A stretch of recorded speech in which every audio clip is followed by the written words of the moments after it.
Your biceps are not refusing to grow. Most of the time, they are simply not getting the right signal. You look in the mirror after every arm workout, but your arms still look almost the same.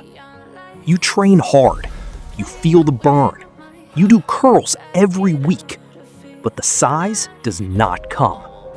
And that is where most beginners get confused. They think more curls automatically means bigger biceps. But the first big mistake is using your whole body to lift the weight instead of your biceps. When the weight is too heavy, your back swings, your hips push forward, and your shoulders start doing the work. The exercise still looks like a curl, but the tension has already left the biceps. The fix is simple. Lower the weight, stand tall, lock your elbows near your sides, and curl with control. Your goal is not to move the dumbbell from point A to point B. Your goal is to make the biceps do the work. And the lowering part matters just as much as the lifting part. Do not drop the weight. Bad form creates motion.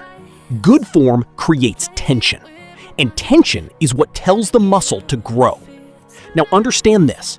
Your upper arm is not built by one single curl angle. The biceps matter, but the brachialis and forearms also help make your arms look thicker. Most people only repeat the same basic curl again and again, then wonder why their arms stop changing. That is why you need one curl that trains the biceps in a stretched position. An incline dumbbell curl is powerful because your arm starts slightly behind your body. This deep stretch creates tension where many people are usually weak. Next, use a strict curl, like a preacher curl. It removes cheating and forces control. When your elbow is supported, your body cannot swing the weight as easily. A cable curl is also useful because it keeps tension on the biceps through the full movement. Then add hammer curls. They train the brachialis and help your arm look thicker from the side. Keep your wrist straight. Keep your elbow stable. Let the arm move, not the whole body. So your biceps workout should not be random. It should have stretch, strict control, and thickness work. At the top of every curl, squeeze the biceps for a moment instead of rushing into the next rep. Then lower the weight slowly. That slow negative is where a lot of growth signal is created. Mistake number 3 is stopping the set too early. Many beginners stop when the exercise starts burning. But burning does not always mean the muscle is challenged enough. A good working set should end with only 1 or 2 clean reps left in the tank.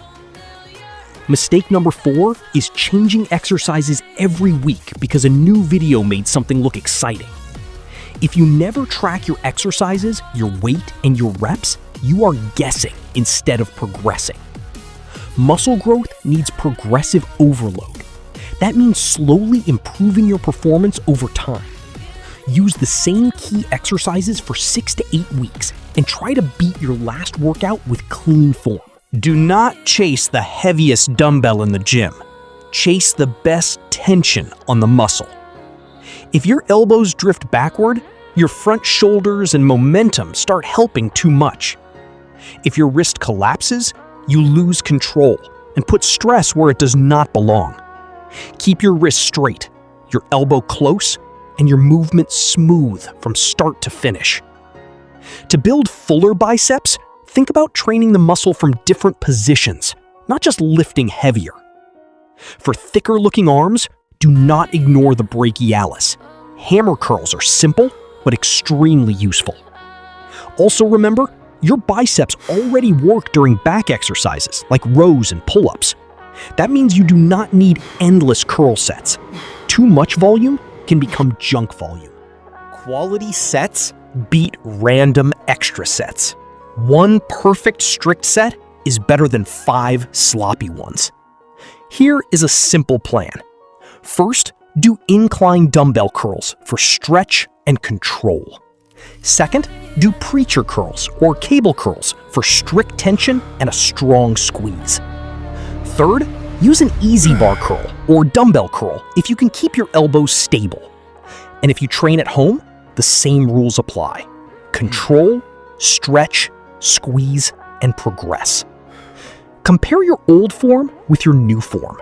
Less swinging, more control, more tension. After 6 weeks, the mirror will not change because you hoped.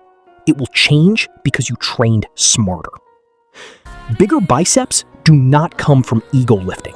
They come from clean reps, hard sets, and consistent progress. So remember this simple rule. Train the muscle, not just the weight.